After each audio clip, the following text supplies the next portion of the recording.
Hello family, welcome to our channel. और आप सुन रहे हैं अग्नि प्रतिज्ञा एपिसोड 46। तो चलिए बिना देरी किए चलते हैं कहानी की ओर। अग्नि पीहू के कमरे से चला गया। वह अपने कमरे में जाकर तैयार होता है और कुछ सोचने लगता है। जाहिर सी बात है, उसने डिसाइड कर लिया था कि अब वह प्रतिज्ञा के साथ अच्छे से पेश आएगा, क्योंकि कुछ भी हुआ था उसमें प्रतिज्ञा की कोई गलती नहीं थी। अग्नि ये जानता तो था, लेकिन न जाने क्यों दिल में इस चीज को मान नहीं पा रहा था। पर अब उसने सोच लिया था कि उसे दिल से इस चीज को मानना होगा और शुरुआत वो आज से ही करेगा। सब लोग डाइनिंग टेबल पर बैठे हुए थे और ब्रेकफास्ट कर रहे थे। अग्नि आज से अपने म्यूजिक स्टूडियो जाने वाला था। अक्षत भी बहुत दिनों से ऑफिस नहीं गया था। कुछ दिनों में पीहू के स्कूल फिर से शुरू होने वाले थे, इसलिए पीहू को हॉस्टल भेजना था।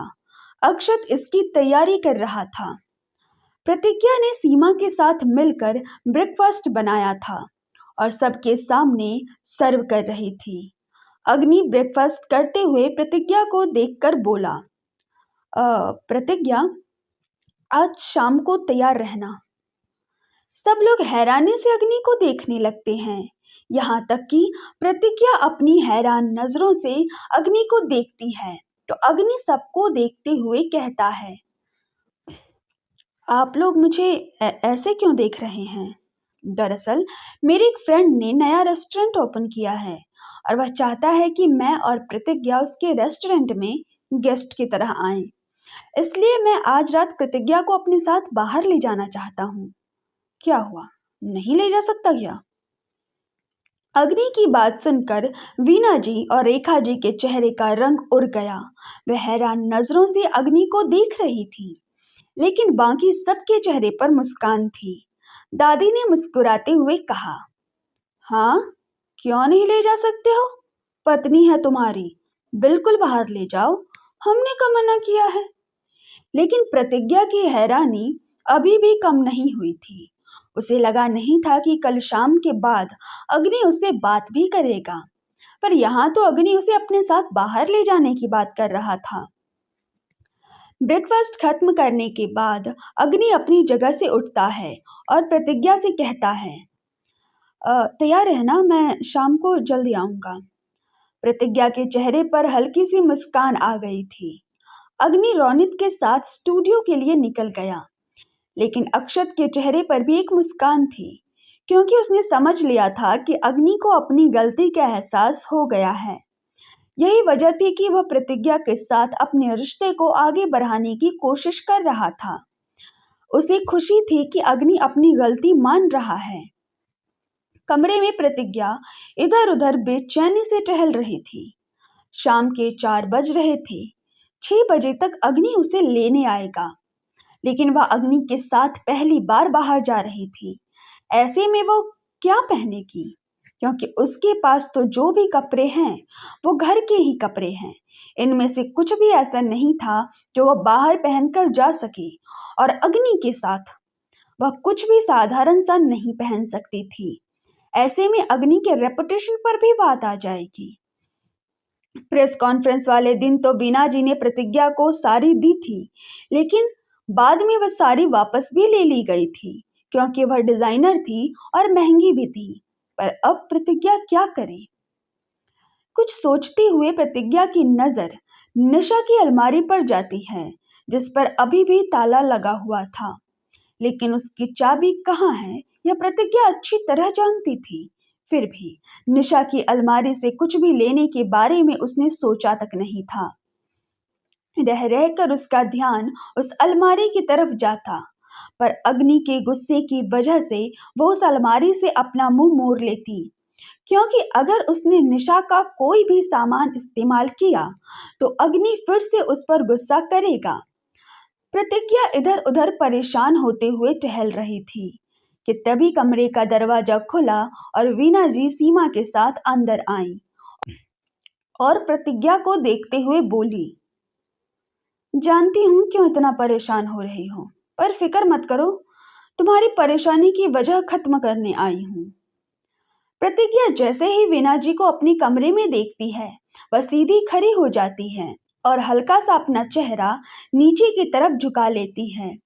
वीना जी प्रतिज्ञा के पास आती हैं और सीमा के हाथ से एक पैकेट लेते हुए प्रतिज्ञा को देखकर कहती है, घर के अंदर भले ही तुम भिखारी की तरह क्यों ना रह रही हो, लेकिन लोगों के सामने सबरवाल खानदान की बहू बनकर जा रही हो, वो भी अग्नि के साथ। याद रखना, अगर तुम्हारी वजह से अग्नि की रेपुटेशन या इस घर की इज्जत पर कोई बात आई तो मैं तुम्हें कभी माफ नहीं करूंगी। प्रतिज्ञा डरते हुए हाथों से वीना जी से पैकेट लेती है और हाँ में सिर हिलाते हुए कहती है, मैं समझ गई हूँ मम्मी जी। आप यकीन कीजिए, मैं कभी इस घर के मान सम्मान पर कोई बात नहीं आने दूंगी। वीना जी ने गुस्से में कहा, तुम्हारे लिए यही बेहतर होगा। सीमा, तैयार करो इस लड़की को, और ऐसे तैयार करना कि लोगों के सामने उठने बैठने लायक दिखे। उसके बाद वीना जी दरवाजे की तरफ बढ़ गई, पर बीच में रुककर प्रतिज्ञा को देखकर बोली, और हाँ, 5 स्टार रेस्टोरेंट में जा रही हो तो गवारों की तरह हाथ से खाना मत खाना, सलीके से चम्मच से खाना। और अगर नहीं पता कि चम्मच से कैसे खाना है तो सबसे पहले लोगों को देख लेना, उसके बाद ही कुछ करना। तुम्हारी एक गलत हरकत की वजह से तुम वहां सबकी नजरों में आ जाओगी। प्रतिज्ञा धीरे से हाँ में सिर हिलाती है। वीना जी ने उसे एक बार घृणा की नजरों से देखा, जैसे वो कितनी ही गंदी चीज हो, और फिर वहां से चली गई। उसके बाद सीमा प्रतिज्ञा को तैयार करती है। प्रतिज्ञा ने एक रेड ब्लू मिक्स कलर की साड़ी पहनी हुई थी। उसके ऊपर उसने गोल्डन पेंडेंट वाले डायमंड सेट पहना था। हाथों में शादी का लाल रंग का चूड़ा और चेहरे पर गुलाबी रंगत। प्रतिज्ञा वैसे तो बहुत खूबसूरत है, लेकिन घर में वह बहुत साधारण तरीके से रहती है। उसके इस तरीके के साधारण व्यवहार पर कभी किसी ने कोई सवाल नहीं किया था। यह दूसरी बार था जब प्रतिज्ञा बहुत सुंदर तरीके से तैयार हुई थी। पहली बार जब प्रेस कॉन्फ्रेंस हुई थी तब, और आज जब वह अग्नि के साथ कहीं बाहर जा रही थी। शाम के 6 बज चुके थे। अग्नि की गाड़ी अभी अभी मेंशन के बाहर आकर रुकी थी। अग्नि और रोनित गाड़ी के से बाहर निकलते हैं। हॉल में पहले से ही प्रतिज्ञा दादी के साथ बैठकर बात कर रही थी। अग्नि जैसे ही घर के अंदर आता है, प्रतिज्ञा को देखकर उसकी नजर प्रतिज्ञा पर ही जम जाती है। प्रतिज्ञा को ऐसे देख रोनित ने अपना सर ना में हिलाया और फिर मुस्कुराते हुए अग्नि के कंधे पर हल्का सा धक्का मारा, जिससे अग्नि होश में आ गया और जल्दी से अपना चेहरा दूसरी तरफ करते हुए बोला, मैं मैं फ्रेश होकर आता हूँ। अग्नि के कमरे में जाने के बाद रोनित बोला, भाभी बस थोड़ा सा इंतजार कर लीजिए, मैं भी बस 2 मिनट में तैयार होकर आता हूँ।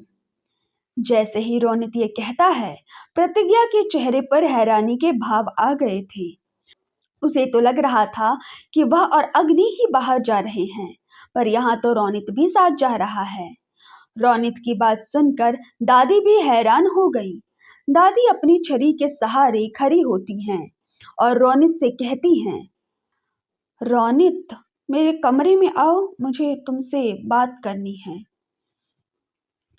दादी अपने कमरे की तरफ बढ़ गई और रोनित भी उनके पीछे पीछे चला गया।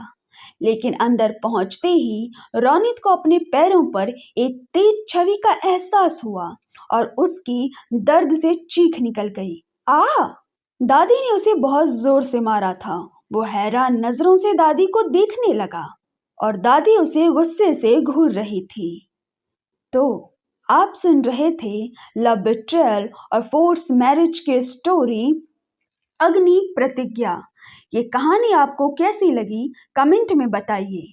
चैनल को सब्सक्राइब कीजिए, लाइक कीजिए, शेयर कीजिए और हमारे साथ जुड़े रहिए। Thank you.